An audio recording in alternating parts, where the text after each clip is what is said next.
Mesdames et messieurs, bonjour, bienvenue aux rencontres d'Averroès. Très heureux de vous retrouver dans ce théâtre de la Criée. Je voudrais dédier cette nouvelle édition des rencontres d'Averroès à trois noms. Razan Zaitouneh, Omar Abou Anas et Osman Kavala. L'une, Razan Zaitouneh, est une jeune avocate syrienne, défenseur des droits et des libertés, qui a incarné si bien cette ardeur dont parle Justine Ogier dans son livre, qui vient d'ailleurs d'avoir le prix Renaudot Essai. Razan Zaitouneh a été enlevée avec ses compagnons dans la nuit du 9 au 10 décembre 2013 en Syrie, et depuis, plus aucune nouvelle. La deuxième figure est aussi syrienne, Omar Abou Anas, surnommé Ibn Khaldoun, tant il était curieux et passionné par les livres. C'était un des fondateurs de cette bibliothèque secrète créée à Daraya, dont nous parle si bien Delphine Minoui dans son livre que vous pouvez trouver sur la table des rencontres d'Averroès. Omar, mort les livres à la main, sur le front de Daraya, disait à Delphine Minoui: « Si nous lisons, c'est avant tout pour rester humain. » La troisième figure est celle d'Osman Kavala, grande personnalité du monde de la culture, des arts, de l'édition, puisqu'il est fondateur d'Ileteshim, qui est à Istanbul et qui a été jeté en prison le 18 octobre par le régime turc actuel du président Recep Tayyip Erdogan. Et je voudrais avoir une pensée particulière pour lui parce que un certain nombre d'initiatives sont lancées. Et quand on parle de liberté, c'est pas simplement théorique, pour essayer de le faire sortir de prison, comme Asli Erdogan, l'écrivain que nous pourrons rencontrer dans le cadre de ces rencontres d'Averroès dimanche après-midi. Donc trois figures, trois noms parmi tant d'autres, qui incarnent le combat pour la liberté et les libertés. C'est un bien si précieux que nous avons entre les mains, que nous avons un peu tendance à même plus nous en rendre compte. Et je crois que le temps est venu de sortir de l'indifférence et de cette forme de lassitude démocratique. Quel chemin pour la liberté d'une rive à l'autre de la Méditerranée? Donc telle est la question cette année pour cette 24e édition des rencontres d'Averroès, avec 4 angles d'approche. Quelle liberté face au sacré? C'est la table ronde que présentera tout de suite Jean-Christophe Ploquin du journal La Croix avec ses invités. Quelle liberté face à la terreur, samedi matin? Quelle liberté face au pouvoir autoritaire, samedi après-midi? Et enfin, quelle liberté face au bouleversement économique et numérique, qui sera celle du dimanche matin? Quelle liberté de penser, de vivre, de créer, de se déplacer? Ne perdons pas cette liberté grande, elle est fragile, incertaine et pourtant si nécessaire. J'écris ton nom, liberté, disait Paul Éluard. Ce qu'on sait moins, c'est que ce célèbre poème de la Résistance a été publié pour la première fois dans la revue Fontaine, dirigée par Max Fouché à Alger, et dit en public par une grande figure de la culture et de la littérature ici à Marseille, qui était Gabriel Audizio, l'homme des Cahiers du Sud.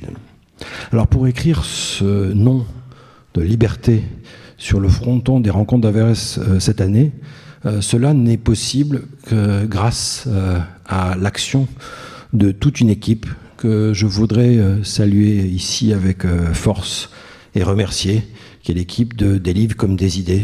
Si les rencontres d'Averroès peuvent se faire, si vous pouvez entrer au théâtre, si vous pouvez être informés, c'est grâce à eux et je tiens très sincèrement à les remercier de tout ce qu'ils font pour faire exister ces rencontres qui, comme vous le savez, sans doute après les attentats du 13 novembre 2015, ont failli disparaître. Je voudrais remercier bien sûr le théâtre de la Criée et son hospitalité, car c'est très important d'être dans un théâtre. C'est le lieu de parole dans la cité. Je tiens aussi à vraiment remercier sincèrement la ville de Marseille pour son soutien indéfectible, la région Provence-Alpes-Côte d'Azur et le CNL, le Centre national du livre.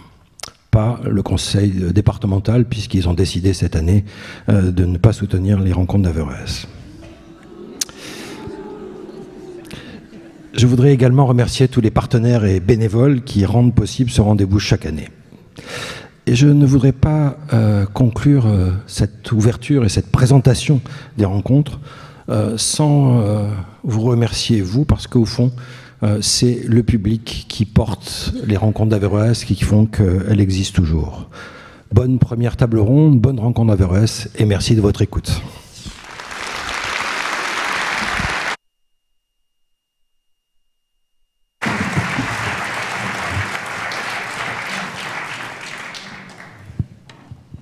Mesdames et messieurs, c'est un grand honneur, un grand plaisir d'être pour mon journal La Croix, pour moi-même, d'être présent aujourd'hui et d'ouvrir en quelque sorte les rencontres d'Averroès avec cette question si forte, quelle liberté vis-à-vis du sacré. Rencontre d'Averroès, lieu de dialogue, et c'est bien pour ça que mon journal est là aussi. Est-ce qu'on peut tout dire? Est-ce qu'on peut tout écrire, tout dessiner? La France, Thierry vient de le rappeler, est toujours sous le choc des attentats revendiqués par Daesh à Paris, Nice. Je mentionne aussi l'assassinat du père Hamel.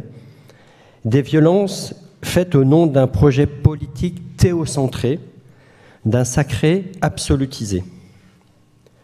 Quelle que soit l'ampleur de la sécularisation de nos sociétés, on voit que le sacré est toujours là. Il travaille nos sociétés, parfois pour les nourrir, parfois pour les meurtrir. La situation est différente sur les deux rives de la Méditerranée. Pour résumer un peu schématiquement, évidemment, au nord, une Europe sécularisée qui se perçoit, qui se vit comme un espace de liberté, où la foi relève de la sphère individuelle, du fort intérieur, où le sacré semble parfois avoir disparu, et où les libertés individuelles parfois sont portées comme un nouvel absolu. Au sud, un Orient où la foi est souvent une dimension essentielle de l'existence, où le religieux imprègne la société et où les libertés individuelles sont souvent rapidement bornées par l'appartenance à une communauté religieuse. Et de part et d'autre de la Méditerranée, finalement, on trouve des populations qui viennent de l'autre système, qui viennent de l'autre culture. Alors, comment faire société dans un tel contexte? Comment dialoguer? Comment se rencontrer à l'intérieur de nos sociétés et entre sociétés plutôt que s'affronter? Pour en parler, nous avons autour de cette table 4 personnes remarquables, passionnées et, je pense que vous le verrez, passionnantes. À ma gauche, Yad Ben Achour. Ceux qui étaient là hier soir l'ont déjà entendu parler de Averroès.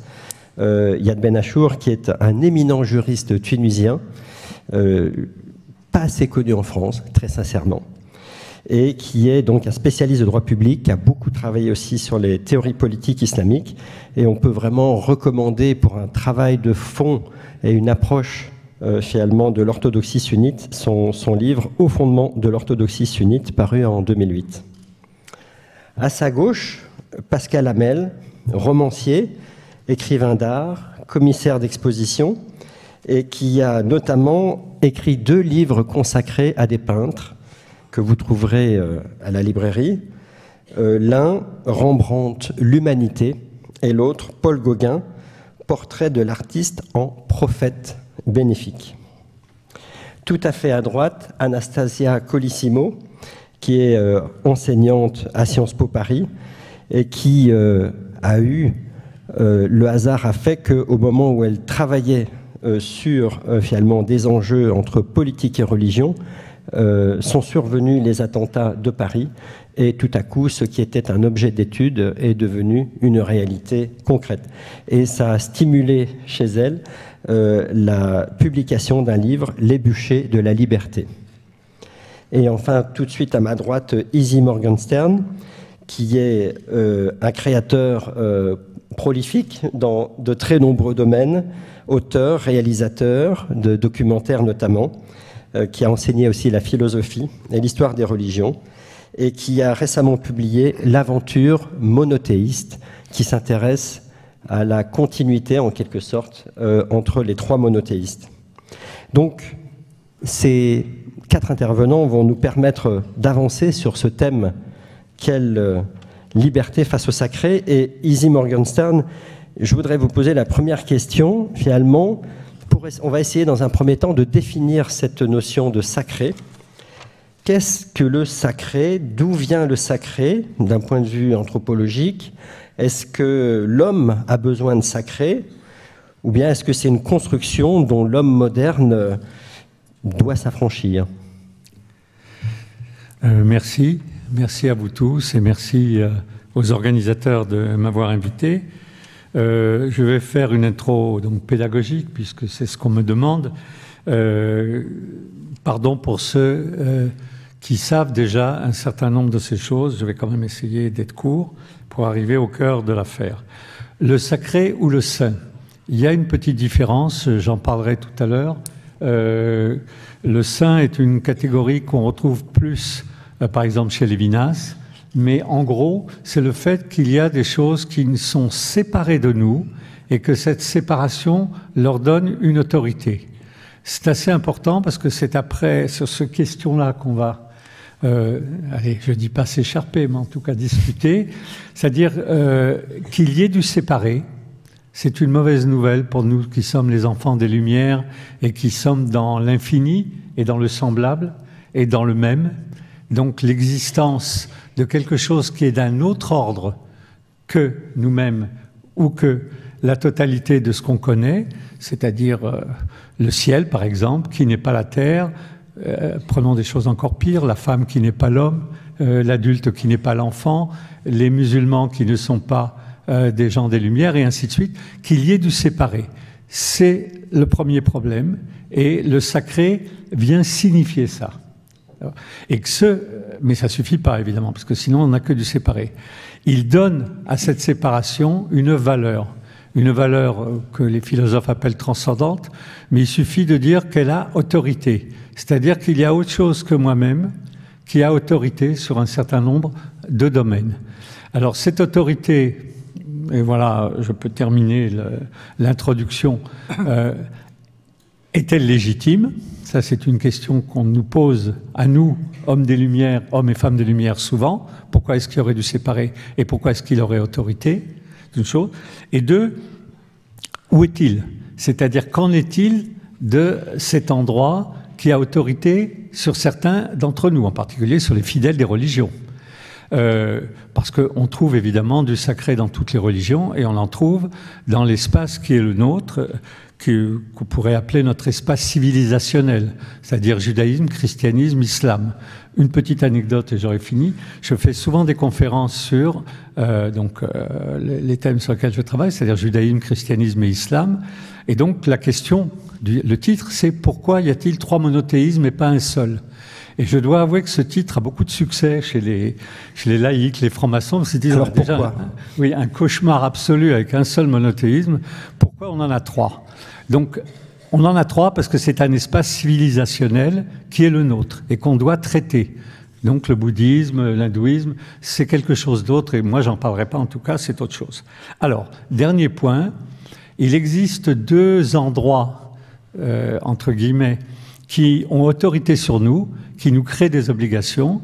Un, qui vient du christianisme, où il faut lever les yeux au ciel, c'est-à-dire il est en haut, c'est une verticalité. Saint Augustin disait « Celui qui ne lève pas les yeux au ciel n'est pas digne d'être un être humain ». Mais il existe également une forme de densité sainte, ça c'est la référence à Lévinas, qui est le vis-à-vis, le visage, l'autre. Et donc c'est une sacralité ou une sainteté horizontale.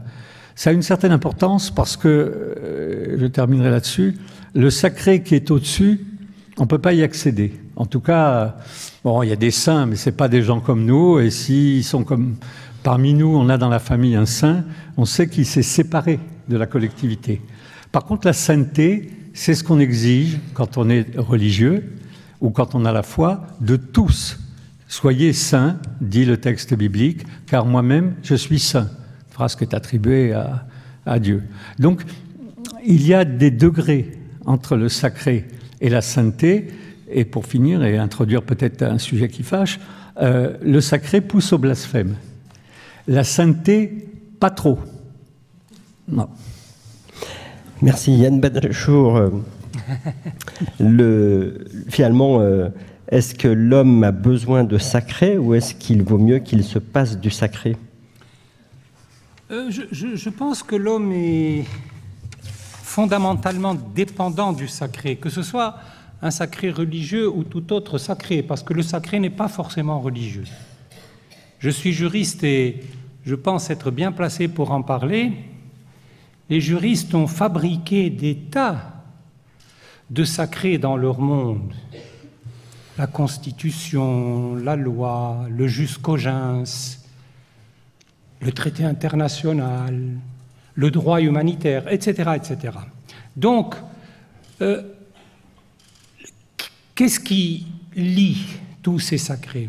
C'est, comme le disait mon prédécesseur, tout d'abord, positivement, que le sacré exige dévotion, respect et, en fin de parcours, culte, mais il y a des cultes religieux et des cultes non religieux. Nous célébrons des cultes non religieux dans notre histoire, les cérémonies patriotiques, les centenaires de la Déclaration des droits de l'homme, etc., etc. Donc, ce qui les lie, c'est ça. C'est d'abord que positivement, ils exigent respect, dévotion, culte, et que négativement, ils sanctionnent ce qui met en doute ou ce qui atteint le sacré, c'est-à-dire le sacrilège, la trahison, par exemple, dans le sacré non religieux, ou l'apostasie pour le sacré religieux, le sacrilège, l'hérésie. Il y a toute forme de dérivés comme ça du non-respect qu'on doit porter au sacré et qui est sanctionné. Il est sanctionné soit pénalement, soit par la loi religieuse, soit civilement. Je pense que c'est cela le sacré. Alors vous me posez la question, est-ce que l'homme a besoin de sacré? Oui, il a besoin de sacré parce que d'abord, pour donner sens à ce qu'il ne comprend pas, au mystère de sa vie, au mystère de son avant et de son après, au mystère d'avant la naissance et après la mort, il doit répondre à cette question et chaque religion, chaque philosophie a apporté sa réponse à ces questions. On s'y accroche. Ce sont des certitudes qui nous aident à vivre, parce que sinon on vivrait dans l'angoisse, la terreur, l'effroi et le suicide.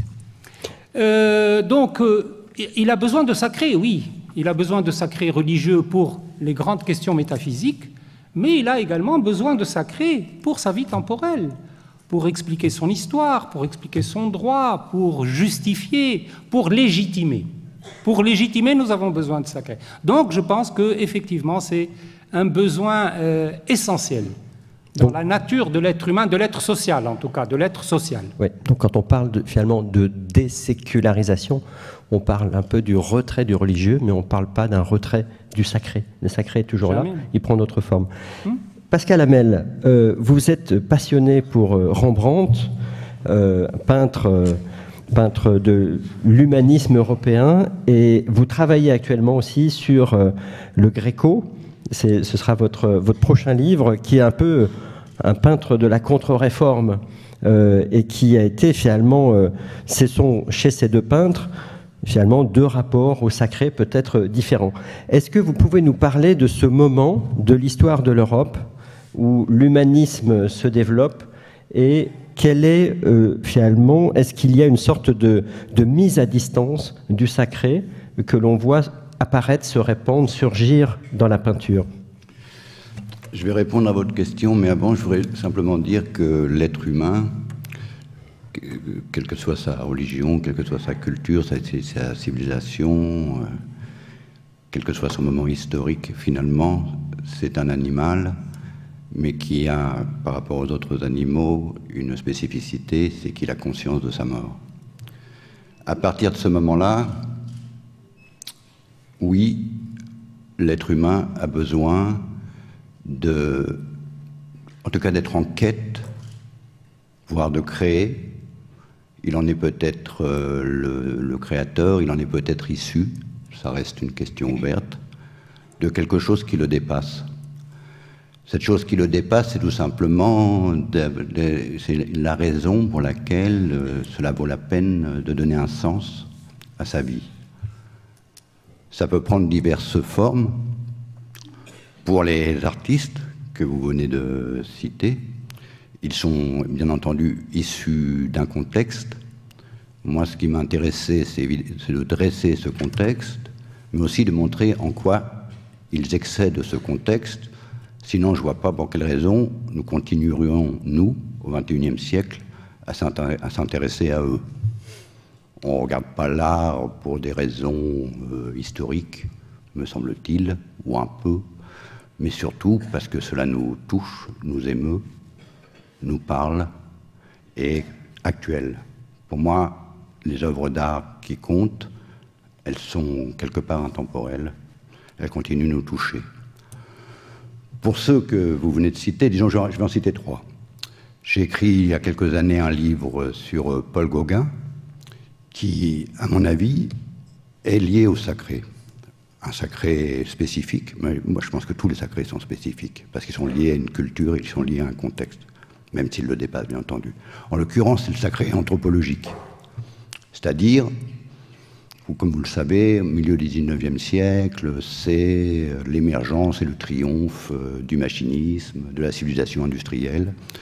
Et il y a un certain nombre d'artistes de cette génération, Cézanne, Van Gogh, Monet, etc., qui cherchent à de nouveau unir la nature, tout simplement, et la culture. Ils vont tous trouver leurs moyens, de manière assez géniale, d'ailleurs, pour ces 4-là.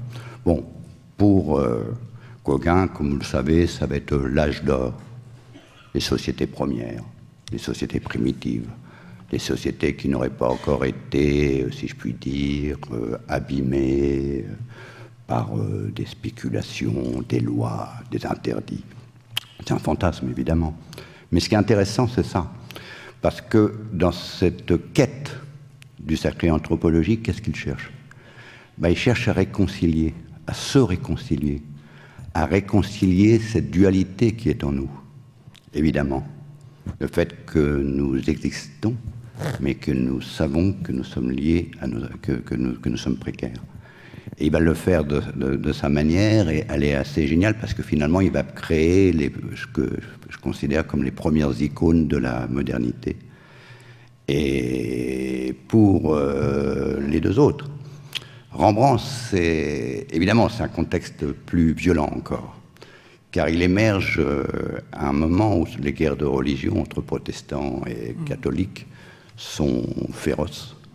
Il y a l'absolutisme en France, il y a l'Allemagne, etc. Les Flandres du Sud, bon, je ne vais pas vous faire un cours d'histoire, mais en gros, les Flandres du Sud, les Pays-Bas, espagnols, entre guillemets, sont catholiques, et Philippe II et le duc d'Albe, son bras armé, ont décidé d'exterminer, parce que ça, c'est quand même une des constantes des fanatiques, ils ont décidé d'exterminer les autres, en l'occurrence, c'était les protestants. Donc, les catholiques, ou déjà les agnostiques ou les humanistes qui habitaient ces Flandres du Sud ont fui et ont créé Amsterdam. Amsterdam qui s'est constitué, si je puis dire, autour d'un sacré, si on peut dire, entre guillemets, qui est le sacré économique. La loi fondamentale, finalement, d'Amsterdam, qui est l'une des villes qui a créé le capitalisme, avec la bourse, etc., même si on a eu quelques autres avant, mais disons que là, c'était vraiment fondamental, fondateur. Elle a mis la religion, disons, les interdits, etc., au deuxième plan. C'est-à-dire que chacun pouvait avoir sa religion, il y avait des synagogues, il y avait des temples, il y avait aussi des églises, ce qui est assez stupéfiant, compte tenu du fait que tout de même ils avaient subi et souffert des exactions des catholiques. Et Rembrandt, pour moi, comme pour Gauguin d'ailleurs, c'est pour l'histoire de Gauguin, finalement, il cherche à travers son art à délivrer quelque chose qui est de l'ordre du sacré, mais c'est l'humain. C'est l'humain irréductible. C'est quelque chose qui ne peut mourir, qui est, si vous voulez, cette espèce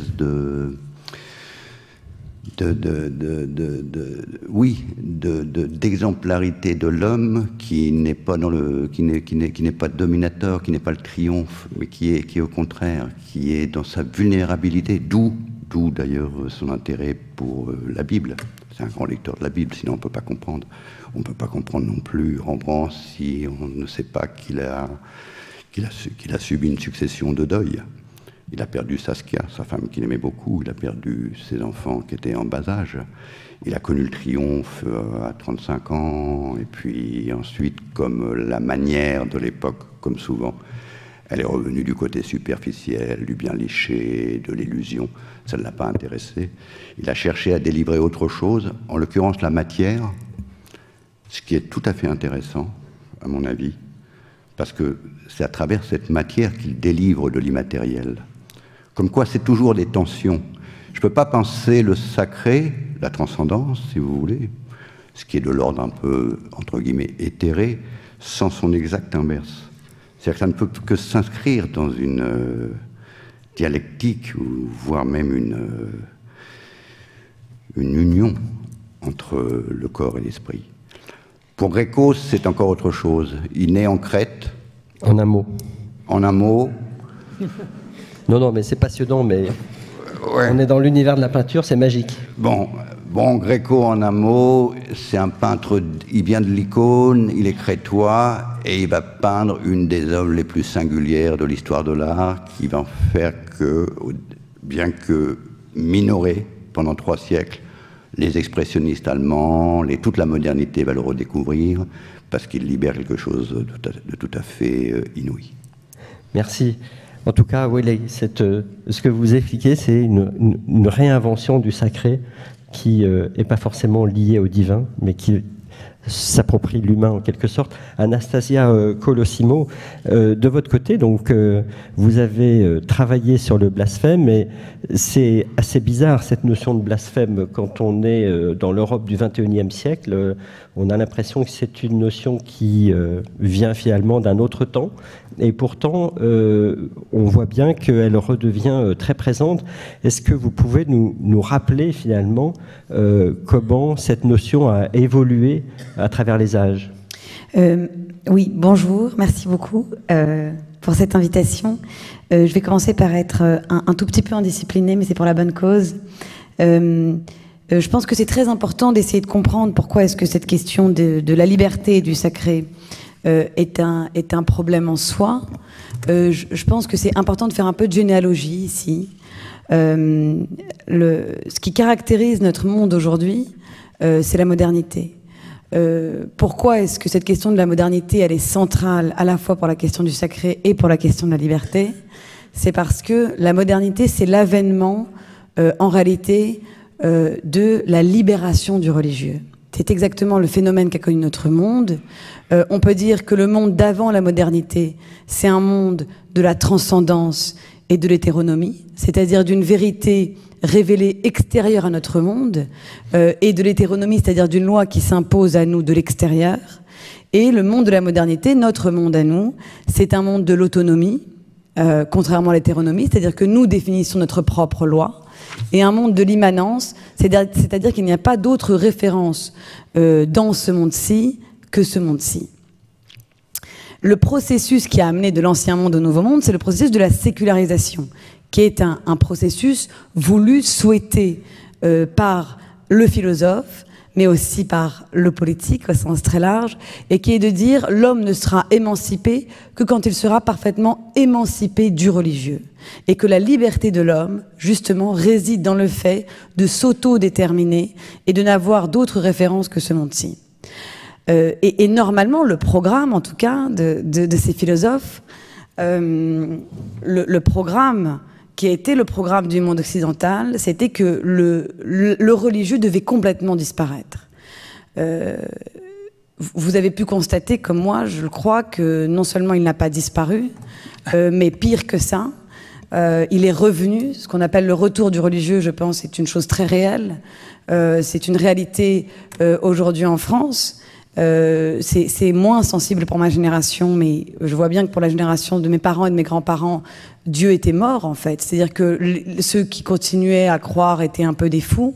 Aujourd'hui, c'est quasiment une mode, à la fois sous des formes de spiritualité diverses, mais aussi sur du retour du religieux lourd. Et quand je veux dire lourd, c'est-à-dire du religieux de l'ancien monde. Et donc ce retour du religieux, évidemment, il interroge la modernité dans son cœur, et la question qu'il pose à la modernité, c'est vous avez cru que vous alliez nous libérer, et en fait nous ne voulons pas de cette liberté, nous allons la chercher exactement là où vous pensez qu'elle ne résidait pas. Bref, alors ça c'était... Mais maintenant, vous voyez, maintenant qu'on a posé tout ça, ça va aller très vite sur le blasphème. Tout ça est très intéressant parce que, en plus, le deuxième niveau de ça, c'est qu'on voit bien que cette question de sacré, il y a une définition extrêmement exclusive, c'est ce dont je vous parlais, le religieux lourd, la transcendance, l'hétéronomie, et le sacré inclusif. Et là, c'est à la fois le religieux lourd, mais aussi tout ce qu'on considère comme sacré, c'est-à-dire ce qui a été défini, voilà, comme ce monde de la séparation. Pour certaines personnes, le football est sacré. Pour d'autres personnes, la bière du soir est un moment sacré, etc., etc., etc. Et donc, c'est là où on voit se dessiner la complexité du problème, je pense. Le blasphème, de ce point de vue-là, c'est un exemple extraordinaire parce que le blasphème, au départ, d'ailleurs, est la grande incarnation, la grande figure du blasphémateur et qui est au fondement de notre civilisation, c'est Socrate, évidemment. On se souvient tous de Socrate, qui est condamné pour impiété, entre autres chef d'accusation, mais qui en fait est le plus intéressant parce que on dit à Socrate, parce que tu remets en cause les dieux de la cité, tu remets en cause en fait l'existence même de la cité. Et vous voyez, la grande destinée du blasphème jusqu'à la modernité, c'est ça. Si je dis du mal du prince, je dis du mal du roi. Si je dis du mal du prince, je dis du mal de Dieu, et inversement. Parce que le politique, la légitimité du politique repose sur une autorité religieuse. Et alors tout naturellement, comme on vient de le voir, on devrait se dire, mais alors avec l'avènement de la modernité, avec l'avènement de la démocratie, eh ben, il n'y a plus du tout de justification au blasphème, bien au contraire d'ailleurs, puisque maintenant le politique repose sur une toute autre légitimité qui est la majorité dans les démocraties, le blasphème aurait dû disparaître. Eh bien pas du tout. Et c'est là où la sécularisation est un processus complexe. D'ailleurs, enfin, bon, déjà en ce qu'il n'est pas terminé, donc le procès de la sécularisation n'a pas encore eu lieu, mais aussi parce qu'en fait, ce religieux lourd, cet ancien monde n'a pas disparu, il s'est aussi transformé. Le blasphème, en fait, s'est transformé. Et on est passé d'un crime qui était un crime sans victime, à part la cité elle-même, pour des raisons politiques, à un crime qui est devenu un crime quasiment individuel. Ce qui m'a intéressé, moi, c'est d'étudier comment le blasphème a été, avec la modernité, compris comme une offense aux croyants. Normalement, il n'y a pas, évidemment, de victime au blasphème, à moins que ça soit Dieu, mais ce n'est pas une victime palpable, ce n'est pas une victime qui peut se présenter au procès, n'est-ce pas, qui peut se présenter au tribunal. Et voilà que la modernité a inventé cette figure qui lui était nécessaire pour continuer, en fait, à entretenir aussi cette idée qu'il y a un délit de blasphème et qu'il y a des choses auxquelles on ne touche pas. Et on a inventé ce concept, parce que c'est un concept d'offense aux croyants, qui est en fait, historiquement, théologiquement, un peu une aberration, parce que si je dis du mal, par exemple, du prophète Mahomet ou de Jésus-Christ, je ne vise pas les personnes qui croient en Jésus-Christ ou en Mahomet. Alors, par ailleurs, c'est devenu le consensus absolu, non seulement en Occident, mais aussi en Orient. Et donc, et c'est là, en fait, où...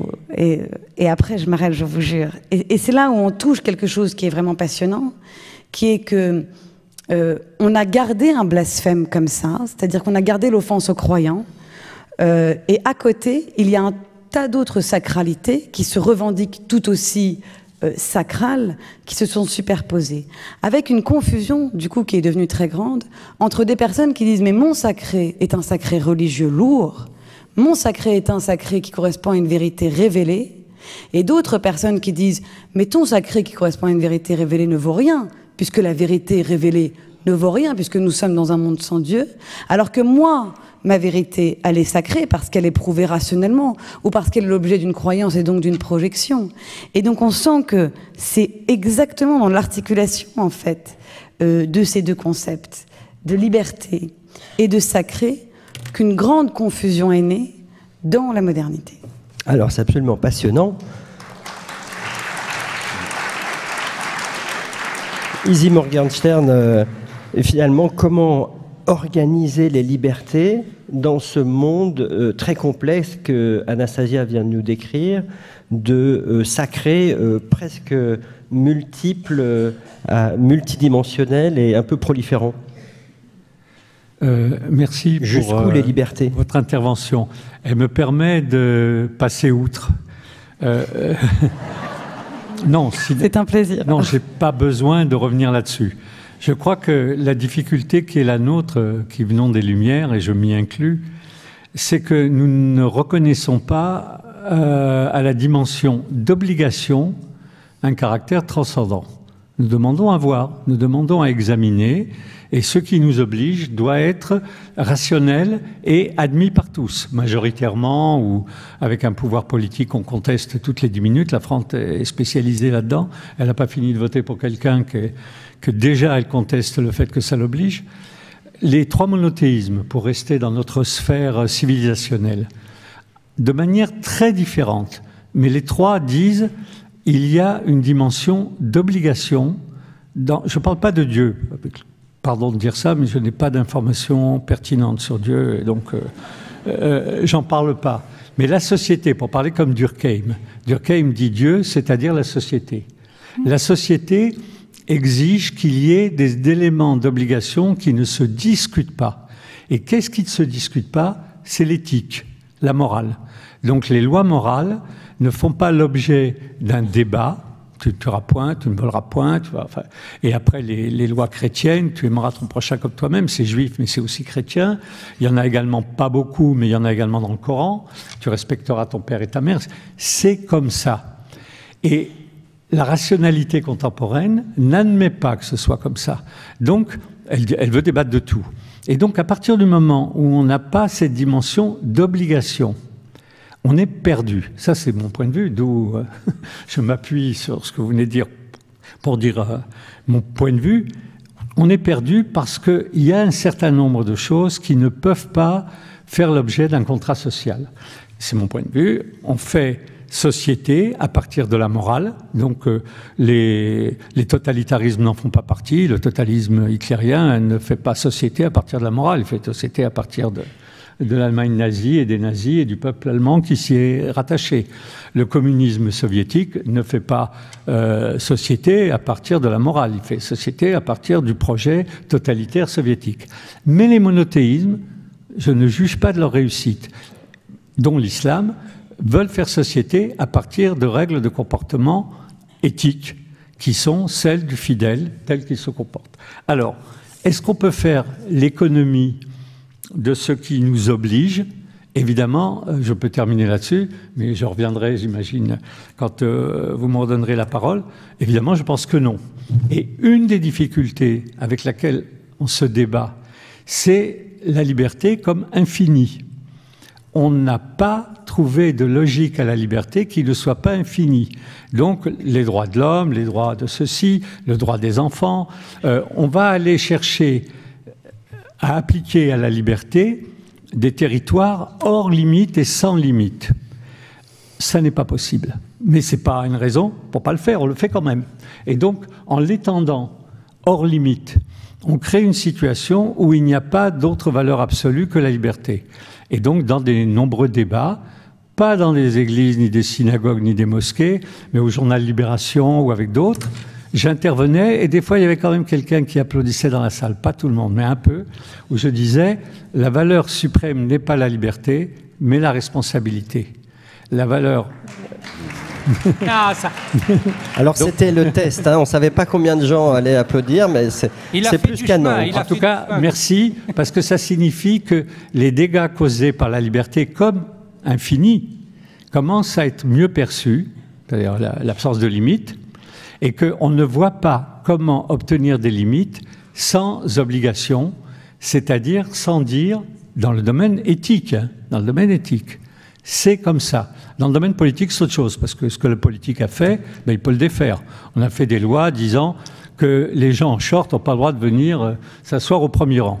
Bon, puis il y a quelqu'un qui va dire, mais cette loi est absurde, on va en faire une autre. Dans le domaine éthique, on ne va pas faire d'autres lois.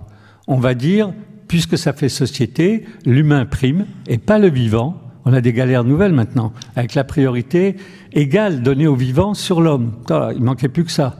C'est-à-dire, un jour, on va être puni de mort parce qu'on a abattu un poulet. C'est évident, on y court.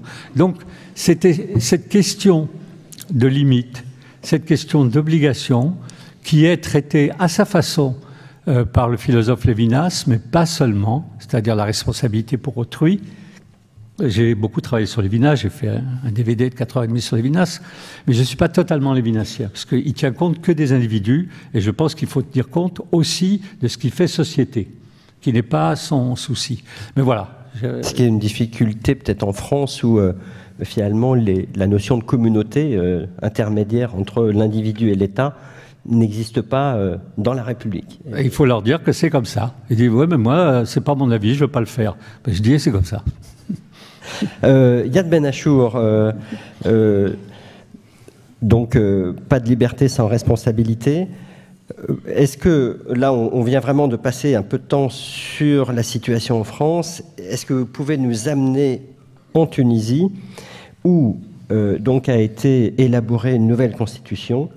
Vous avez été très actif à ce moment de l'histoire de la Tunisie avec un grand H. Thierry Fabre, hier, vous présentez comme le père de la constitution tunisienne.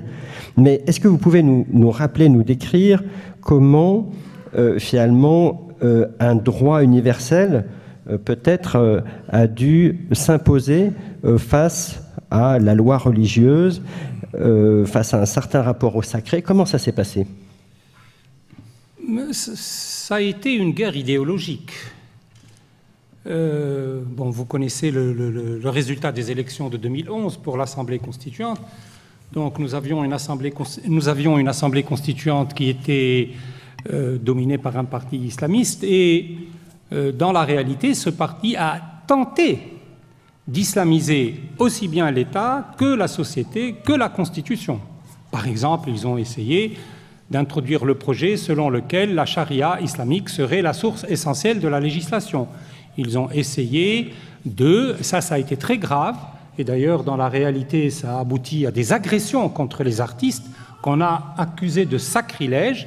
On a essayé de punir l'atteinte au sacré. De punir l'atteinte au sacré dans la Constitution par une disposition de la Constitution qui dirait l'atteinte au sacré sera punissable pénalement et par un projet de réforme du code pénal qui sanctionne de 2 ou 4 années de prison, ça dépend de la gravité de l'infraction, l'atteinte au sacré. Bon, je passe sur les discussions sur l'islam comme religion d'État. Tout cela fait qu'il y a eu des tentatives avérées d'islamiser la Constitution, l'État et la société. Alors, comment se fait-il qu'on ait eu en définitive cette Constitution qui ne reconnaît pas, en tout cas, qui ne punit pas l'atteinte au sacré, qui ne dispose pas que la charia est la source principale de la Constitution et qui n'évoque même pas l'islam comme religion d'État? Comment en est-on arrivé là? C'est pour ça que je vous dis, il y a eu une guerre idéologique. Eh bien, cette guerre idéologique a rassemblé un front qui, je pense, en Tunisie, a d'énormes potentialités parce qu'il a historiquement des racines très profondes dans notre pays. Le mouvement constitutionnaliste et le mouvement libéral en Tunisie remontent aux années 1846. Je prends toujours ce repère parce qu'il est symbolique. C'est au cours de l'année 1846 que l'esclavage des Noirs a été aboli en Tunisie. Depuis, la Tunisie a toujours eu au pouvoir un mouvement modernisateur, un mouvement de sécularisation du droit et de l'État. Ça ne s'est jamais arrêté jusqu'à la Révolution. Et puis avec la Révolution, il y a eu un retournement de situation, puisque ce sont les islamistes qui ont pris le pouvoir en 2011, avec les élections du 23 octobre 2011. Eh bien, comment en ont-ils été empêchés? C'est là que je dis que le mouvement de sécularisation, je ne dis pas laïcité, le mouvement de sécularisation, le mouvement de modernisation a eu une profondeur historique telle en Tunisie que les tentatives d'islamisation de la Constitution, de l'État et de la société n'ont pas réussi.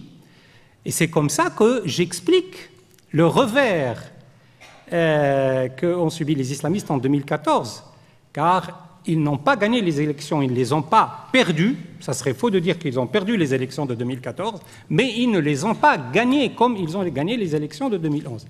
Et c'est comme ça, donc, par le rassemblement de ces forces démocratiques, disons entre guillemets, qu'on a réussi à juguler toutes ces tentatives d'islamisation de la Constitution de l'État et de la société, puisque aujourd'hui, nous avons une Constitution qui a été votée en 2014 et qui ne contient aucune disposition sur la charia, qui a rejeté cette idée de punir, de pénaliser l'atteinte au sacré, et qui n'évoque même pas, comme je vous le disais il y a un instant, l'islam comme religion de l'État. Et qui affirme les libertés fondamentales. Alors, la liberté de conscience. Voilà, et ces libertés fondamentales, en Tunisie, elles sont perçues comment? C'est quelque chose qui vient d'Europe? C'est quelque chose d'universel? Ah non, alors là, je peux vous dire une chose. Pour une fois, dans l'histoire de la Tunisie, ce mouvement n'est pas venu d'Europe. C'est ça la grande caractéristique de la révolution tunisienne, c'est que ces idées nouvelles proviennent de la société elle-même. Et la culture constitutionnaliste est devenue une culture populaire. Moi, quand je m'intéressais à la Constitution entre les années 2011 et 2012, j'étais interrogé partout dans la rue, par les gens du peuple, par l'épicier, par le pompiste, etc. etc. C'est-à-dire que ce n'est pas venu de l'étranger, il n'y a pas eu d'influence étrangère sur cette rénovation des mentalités. Et par conséquent, la démocratie importée d'Europe est devenue une légende. L'expérience de la Tunisie dément cette idée que tout mouvement de démocratisation, tout mouvement de modernisation est forcément d'importation occidentale. C'est faux, nous avons vécu cela. Nous avons vécu ça de l'intérieur, et c'est ça le plus important dans la révolution. Le plus important, ce n'est pas que la révolution ait eu lieu et qu'on ait réussi à faire tomber une dictature. Ce n'est pas la Constitution. Ce n'est pas le fonctionnement démocratique de l'État actuellement, avec des vicissitudes, mais quand même, on y arrive. Le plus important, c'est cela, c'est qu'on a démontré au monde que la démocratie, les droits de l'homme, la sécularisation ne sont pas forcément d'extraction occidentale. L'islam Tunisie est a fabriqué avec ses la propres démocratie. modèles. La démocratie est compatible avec l'islam ou l'islam avec la démocratie? La démocratie est compatible avec l'islam. Ça dépend de quel musulman vous parlez. Elle est compatible avec mon islam, évidemment. Mais certains ne le voient pas, ne l'entendent pas de cette oreille et ne le voient pas de cet œil. Donc, quand vous me dites, est-ce que la démocratie est compatible avec l'islam, avec tout le respect que je vous dois, je vous dirais que la question n'a pas de sens. Dites-moi, de quel islam vous parlez? Parce que l'islam, c'est une religion, et ce qui compte dans la religion, ce n'est pas la religion en tant que telle. La religion est un texte. C'est un texte qui est livré à l'interprétation. Ce qui compte dans la religion, c'est le pratiquant, c'est le croyant. C'est lui qui fait la religion. Alors, au lieu de me dire, est-ce que la Constitution est compatible avec l'islam? Dites-moi plutôt, est-ce que la démocratie est compatible avec le musulman? Alors à ce moment-là, je vous répondrai, oui, elle est parfaitement compatible avec un certain profil de musulmans. Elle est compatible avec l'islam de Tahir Haddad, elle est compatible avec l'islam de Mohamed Iqbal, elle est compatible avec l'islam de Ali Abdelrazak, elle est compatible avec l'islam de Tahir Ben Achour, etc., et avec mon islam. Et évidemment, d'autres vous diront qu'elle est incompatible. Le salafiste vous dit, je ne crois pas à la démocratie, je ne crois pas aux droits de l'homme. Pourquoi? Parce que la démocratie est une négation de la volonté de Dieu et que les droits de l'homme sont une négation des droits de Dieu. Et ces deux-là, vous ne pourrez jamais les mettre ensemble. On revient à cette tension entre liberté et sacré. Pascal Hamel.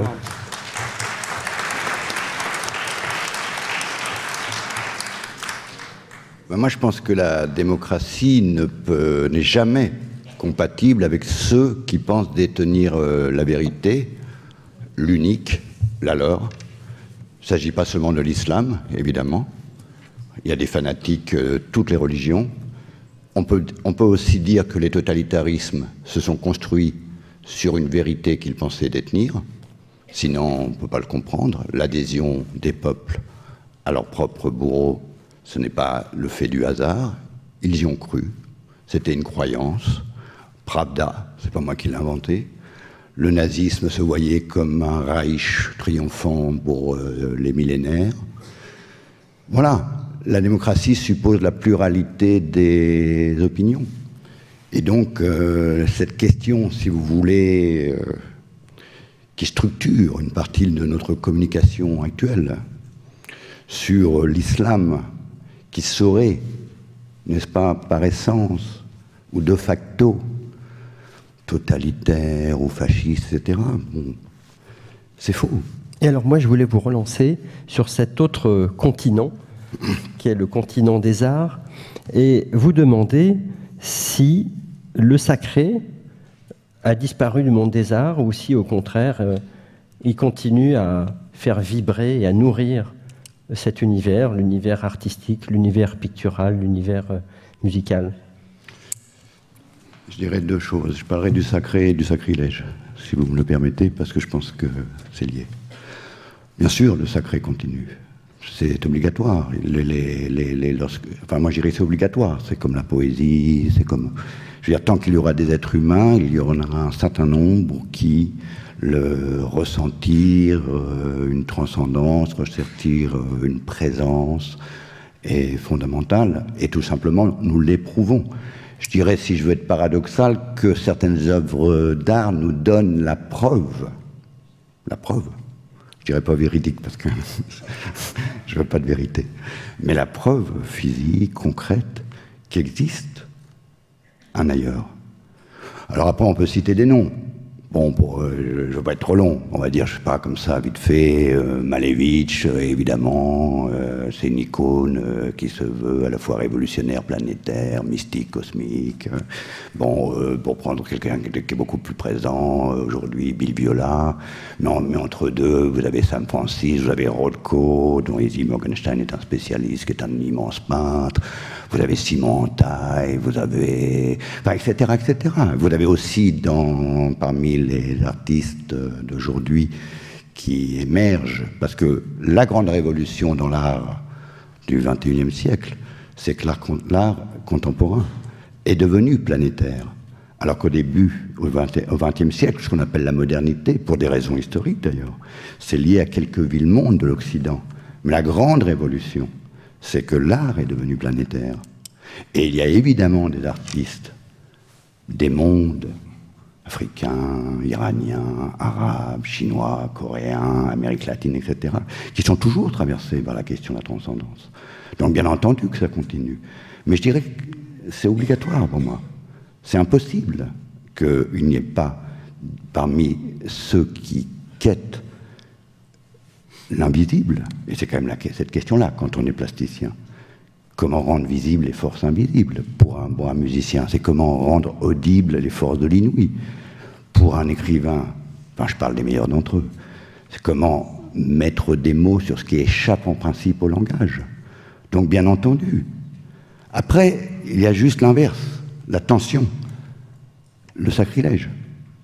Comment se fait-il et pourquoi, pour quelles raisons un certain nombre d'artistes ou de communicants ou de journalistes ou d'intellectuels ou de philosophes poussent le bouchon, mettent de l'huile sur le feu, volent, etc. Alors il peut y avoir des positions individuelles. Bon, pourquoi pas. Mais je pense quand même que nous sommes dans une société de communication généralisée, société du spectacle, qui est directement héritée des États-Unis, il faut quand même le dire, qui fait en sorte que pour exister, vous devez faire le buzz. Vous devez créer quelque chose, on va parler de vous. Alors quand vous êtes, là je vais être un peu dur, mais quand vous êtes médiocre, ça arrive, et que vous voulez vous faire remarquer, voilà, il y a une des solutions, c'est d'aller chercher, voilà, et je parle de ça, je crois qu'on est en plein dedans en plus. Donc, mais je suis un homme optimiste parce que je pense que nous sommes dans une nouvelle vague sociologique qui va nous étonner. Mais j'espère qu'on pourra conclure là-dessus. Ah bon, on reviendra vers vous tout à l'heure. Anastasia Colosimo, pour revenir sur l'univers que vous ouvriez tout à l'heure, sur donc ces libertés foisonnantes et ces revendications finalement de sacré très différentes.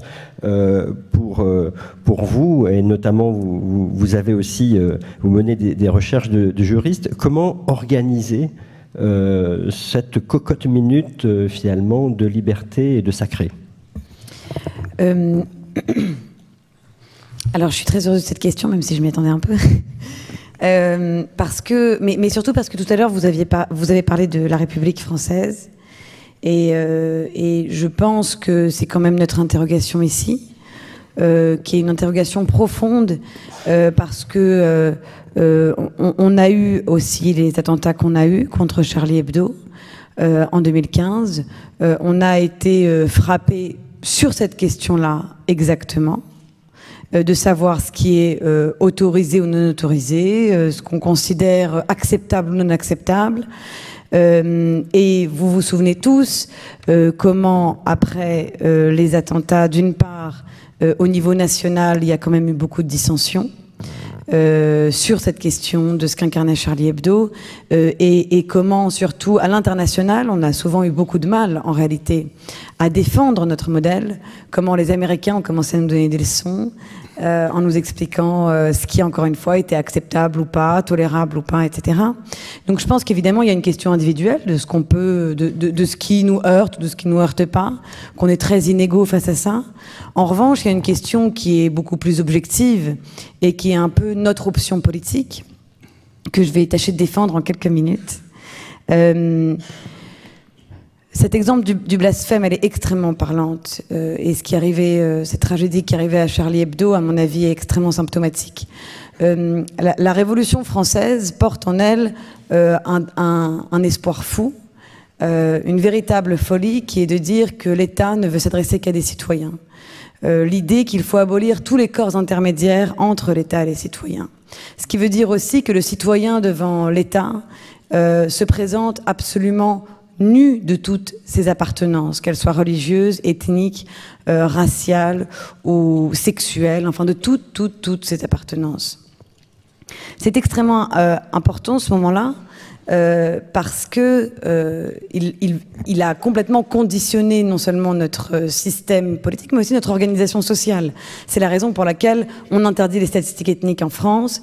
C'est la raison pour laquelle aussi, ou plutôt on ne saurait pas dire quelle est la raison ou la cause, qu'on a fait une école publique.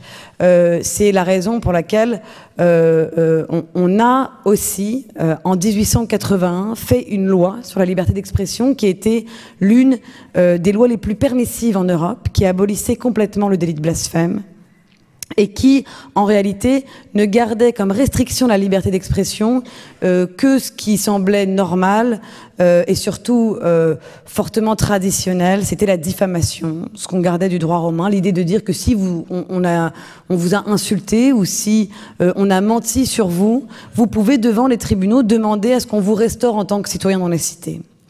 Et cette loi, elle a très bien vécu. Elle a très bien vécu jusqu'à sa grande modification en 1972, qui est la loi Pleven. La loi Pleven, il faut bien comprendre que c'est une loi qui est faite dans un contexte international de mise en cause du racisme, dans un contexte national de redécouverte du passé vichiste, et c'est une loi qui, en fait, arrive avant le grand retour du religieux. Cette loi, elle fait deux choses. D'une part, elle instaure l'insulte, la diffamation, la provocation à la haine, à la discrimination en raison de l'appartenance ou de la non-appartenance à une religion, une ethnie, une race ou une nation. Déjà, avec, vous voyez, cette chose un peu étrange qui est de considérer qu'une appartenance ethnique est comme une appartenance religieuse. Or, on considère, nous, pour beaucoup, qu'on peut rentrer dans une religion ou en sortir. Enfin, ça dépend des religions. Ça serait une autre question. Cette loi, elle fait une deuxième chose qui est beaucoup plus grave, et à mon avis, à ce moment-là, le législateur ne se rend pas compte de ce qu'il fait. Elle permet aux associations de porter plainte au nom des communautés. Et donc, cette loi-là est là. En fait, elle est, je vous dis, beaucoup dirigée contre l'antisémitisme, le racisme.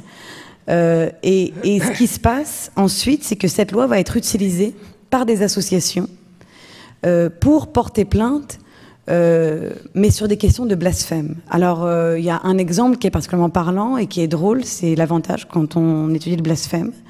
Il y a beaucoup de choses drôles. Le très bon exemple, c'est un procès en 2004 en France. C'est l'association AIDS de Haute-Garonne qui fait une affiche avec une sœur qui a, au lieu de son auréole, un préservatif, il est marqué « Sainte Capote protège-nous », ce qui est du plus mauvais goût, évidemment. Mais ce qui est du plus mauvais goût et ce qui, évidemment, peut heurter un tas de personnes, mais vous voyez qu'on est vraiment, bon, à la fois sur du militantisme, sur un registre assez potache. Bon. Eh bien, cette affiche, elle va être interdite en 2004. Et elle va être interdite sur ce fondement un peu étrange qui est le fait que, voilà, ça serait une provocation à la haine, à la discrimination. On ne sait pas trop pourquoi, d'ailleurs, parce qu'il n'y a pas marqué, les catholiques sont des gros cons. Il n'y a pas marqué, il faudrait tuer tous les chrétiens. Il y a ce truc, bon, qui, encore une fois, n'est pas du meilleur goût, mais qui ne nomme en réalité personne. Donc, cette loi-là existe. Ces procès commencent. Il y en a en fait énormément, jusqu'au procès que nous connaissons tous, qui est le procès contre Charlie Hebdo en 2007. Qui est un procès extrêmement retentissant, qui est un procès aussi extrêmement tragique, puisque c'est le procès au cours duquel Charb devient connu. C'est à l'issue de ce procès qui fera l'objet d'une fatwa. Et donc, vous voyez, il y a ce problème où donc, cette question du blasphème s'instille dans la loi de manière extrêmement étrange. Et il y a un autre problème qui vient se surajouter, qui est, et là, j'essaie de rejoindre ce que je vous disais tout à l'heure, qui est que après cette loi Pleven, on va commencer à mettre d'autres restrictions à la liberté d'expression. Et vont arriver les lois mémorielles. Il va y avoir la loi Guesso en 1990, la loi sur le génocide arménien en 2001, la loi Mekachera en 2005. Bref, on va commencer en fait à mettre de plus en plus de restrictions à la liberté d'expression, avec plusieurs problèmes à ça. Un premier problème, qui est ce que je vous disais tout à l'heure, on va commencer à dire mais c'est du deux poids, deux mesures.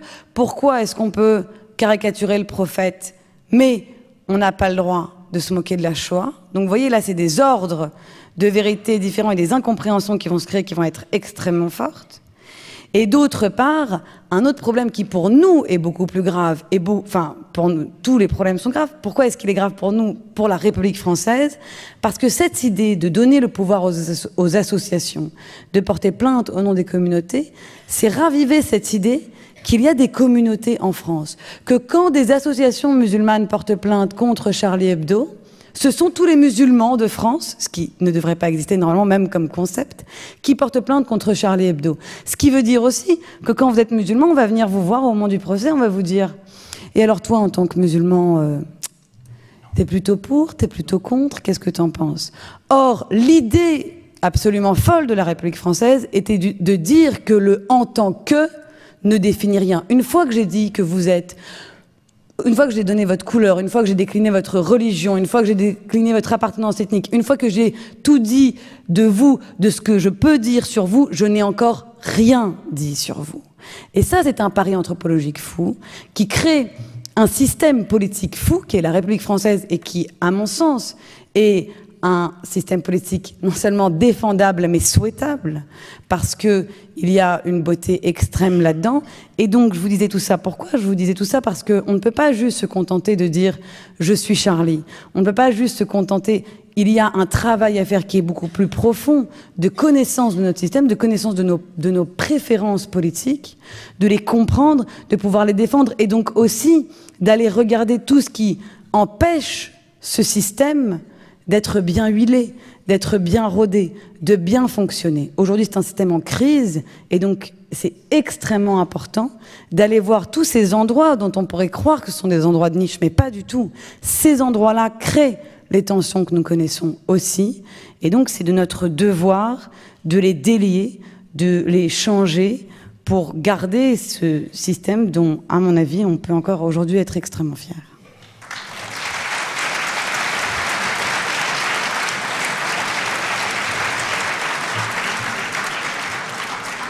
Il y a finalement une belle part d'utopie dans cette définition de la République française. Et c'est vrai que la réalité, c'est aussi une réalité de gens qui habitent dans des endroits différents, qui se rattachent aussi à des identités extrêmement plurielles. Et donc tout cet enjeu, effectivement, de la pluralité à l'intérieur de la République, c'est très intéressant. On va poursuivre notre conversation. Dans quelques instants, la parole sera à vous dans le théâtre, sur les gradins. Je vais juste m'adresser à nouveau aux 4 intervenants et leur demander en 2 minutes, pas plus, de nous dire, à votre avis, quel est le principal risque aujourd'hui. Alors on va peut-être se tenir dans notre société française, sauf si Yad Ben Achour, vous souhaitez aussi parler de la société tunisienne, mais aujourd'hui en France, finalement, quel est le principal risque dans cette tension entre liberté et sacré, et aussi le principal espoir? Alors, Izzy Morgenstern, je suis désolé parce que je me tourne d'abord vers vous. Vous aviez sans doute un petit mot à ajouter, mais voilà, est-ce que vous pourrez nous dire... Je vais faire court et l'ajouter. Oui. Merci. La question sur laquelle on bute, c'est comment faire société. On comprend bien les inconvénients de tout ce qu'on a décrit. On est les premiers à reconnaître, donc je ne reviendrai pas dessus. Par contre, faire société, je pense, puisqu'il faut faire court, ça va se terminer par des slogans, on est obligé de faire appel à la dissymétrie, ce qui est contraire aux valeurs de la Révolution française. Tout le monde n'est pas dans le même lot culturel, c'est la dissymétrie. On est obligé, pour moi, pas que pour moi, mais disons que, de fixer ce qu'est un blasphème et ce qu'est un sacrilège, et d'éviter que ça ait lieu. Blasphémer contre Dieu, qui est une catégorie, jusqu'à preuve du contraire, c'est licite. Blasphémer contre des fidèles, ça ne devrait pas l'être. Donc, il est question de reconnaître qu'il y a de l'autre que nous-mêmes, et que cet autre que nous-mêmes existe à partir d'obligations qui ne sont pas les mêmes que les nôtres. Alors, quelles sont les obligations qui permettraient de faire société tous ensemble? C'est une autre discussion, puisqu'on n'a pas le temps. Donc, je vais juste faire une remarque à propos d'un peintre.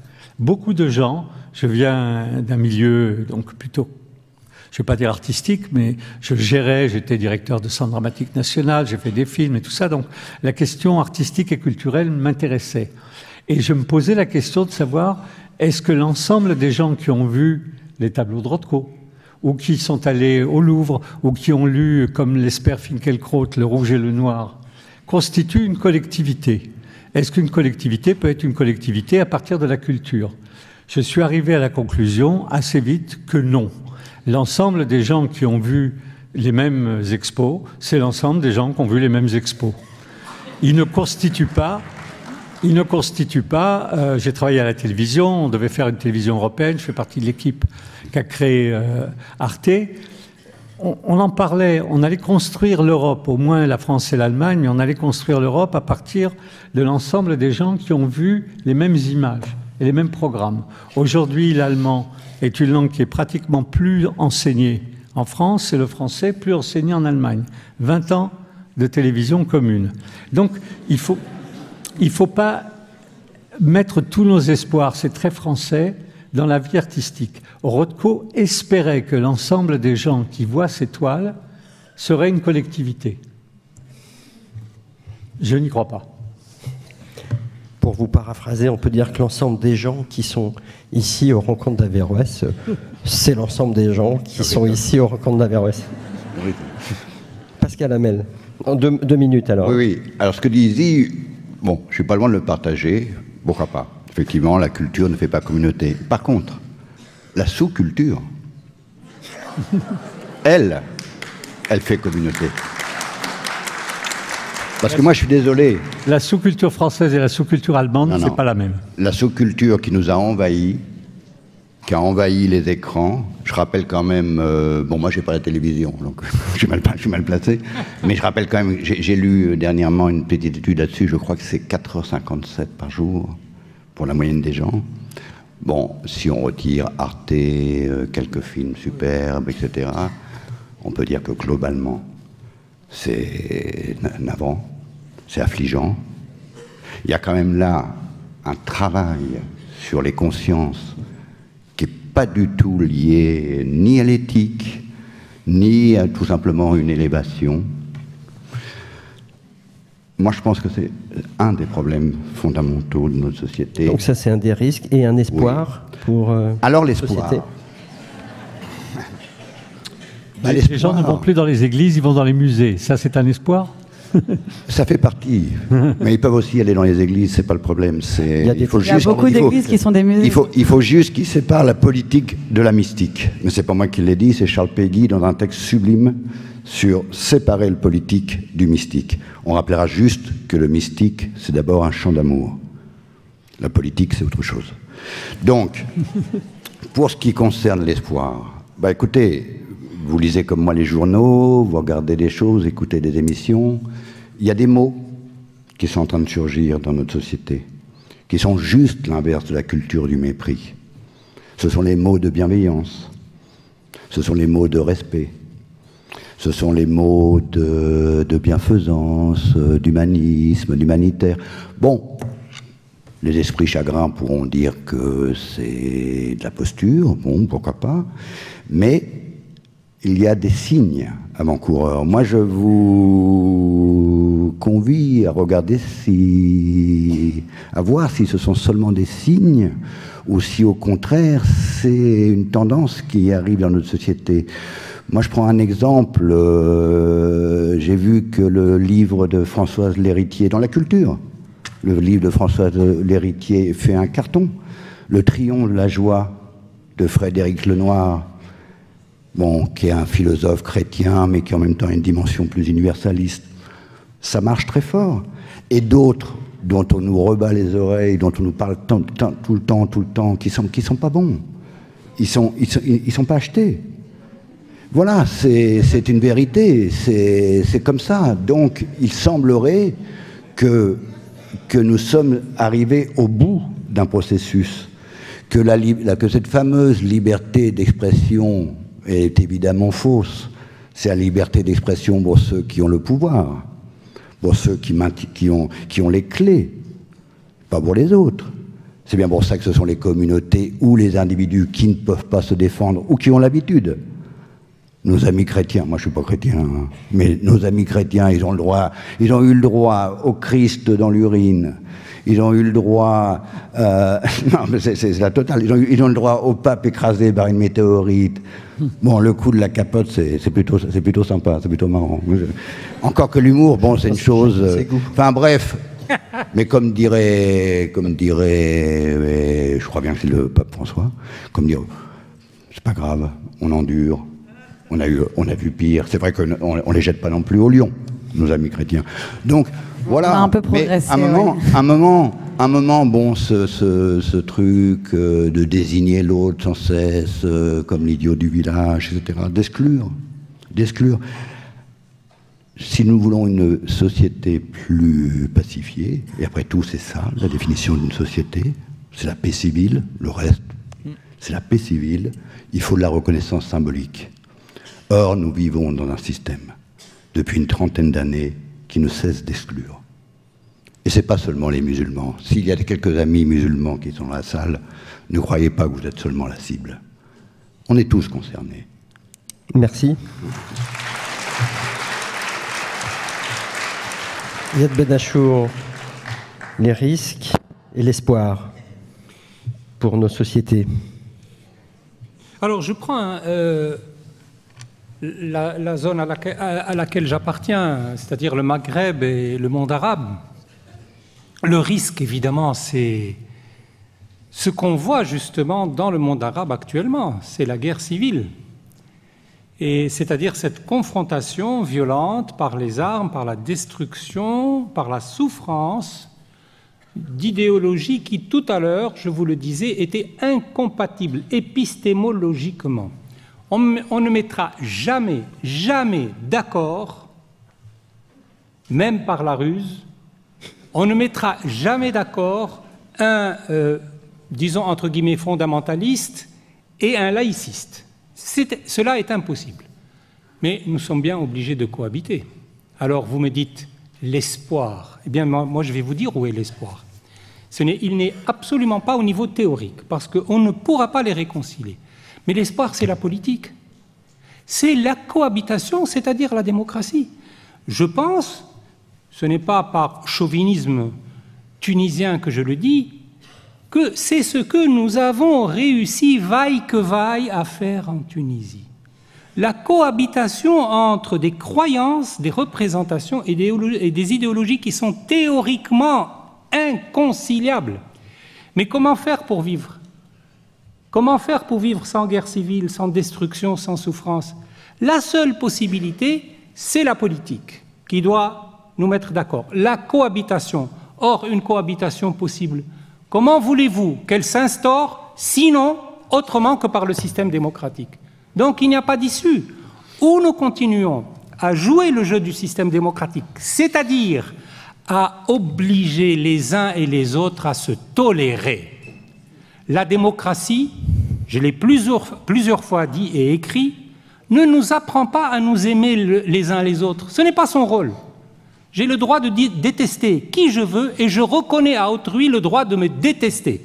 De détester mes idées, de détester mes doctrines et de détester tout ce que je représente. C'est mon droit et son droit, mais pour vivre ensemble. Qu'est-ce que nous pouvons faire sinon nous tolérer? C'est-à-dire que lorsque nous nous trouvons face à face avec nos contradictions, abandonner l'instinct d'agression et de violence pour, tout en se détestant les uns les autres, cohabiter, et ça c'est un droit, on ne le supprimera jamais, nous tolérer les uns les autres. Je crois que le fondement de la démocratie, la véritable substance de la démocratie, ce n'est pas les élections. On peut très bien avoir des sociétés démocratiques sans aucune élection. La substance de la démocratie, c'est le débat contradictoire et la cohabitation, c'est-à-dire la tolérance. Voilà ce que nous essayons de faire dans un pays comme la Tunisie. J'ai dit tout à l'heure vaille que vaille, parce qu'il y a beaucoup de vicissitudes et d'accidents, mais je trouve que c'est la seule issue. Sinon, eh bien, nous avons le spectacle désolant de ce qui se passe en général dans le monde arabe. Vous savez que ce n'est pas très beau, que c'est plein de souffrances, de douleurs, etc., etc. Donc voilà, la cohabitation, la tolérance, et c'est ça l'espoir. On peut penser que c'est des valeurs... Des valeurs importantes pour la France également. Anastasia Colosimo, alors vous avez déjà un peu parlé de risque tout à l'heure. Votre espoir pour notre société? Je suis très d'accord avec le fait que le grand risque, c'est l'exclusion. Je dirais même plus loin. En France, en Europe, il y a un risque qui est très proche, qui est tangible, qui a un décrochage complet. Et je pense que ce n'est pas une folie de parler du fait qu'il y a un décrochage entre les élites et le peuple, qu'il y a une incompréhension qui est installée, qui est très grave, et qui peut bientôt, je pense, véritablement être irréconciliable aussi parce que les promesses qui nous ont été faites au 19e et au 20e siècle n'ont pas tenu, qu'il y a aussi une crise très forte anthropologique, qu'il y a une crise mystique aussi qui est extrêmement forte. Donc je ne peux pas être très optimiste. Alors j'ai essayé de penser à un espoir, et l'espoir c'est aussi qu'on nous arrête, qu'on arrête de nous promettre des choses qu'on ne peut pas nous promettre. Je suis tellement d'accord avec le fait qu'on n'a pas besoin de s'aimer pour vivre ensemble. La tolérance, c'est surtout pas de s'aimer. La tolérance, c'est déjà de ne pas se tuer les uns les autres, et c'est déjà immense de ne pas se tuer les uns les autres. Donc mon grand espoir, c'est aussi qu'on puisse rabaisser les promesses, aussi dire aux enfants qui viennent qu'il y a une violence inhérente au monde, il y a une violence contre laquelle on ne pourra jamais rien parce qu'il y a une violence dans l'homme, oui, contre laquelle on ne pourra jamais rien, et qu'ils doivent grandir avec cette idée, et grandir aussi avec le fait d'accepter et de vivre avec cette violence, que néanmoins il y a des violences contre lesquelles on peut agir, mais qu'on n'agit jamais bien contre ces violences-là que si on sait celles contre lesquelles on ne pourra jamais rien. Tout à fait, c'est vrai.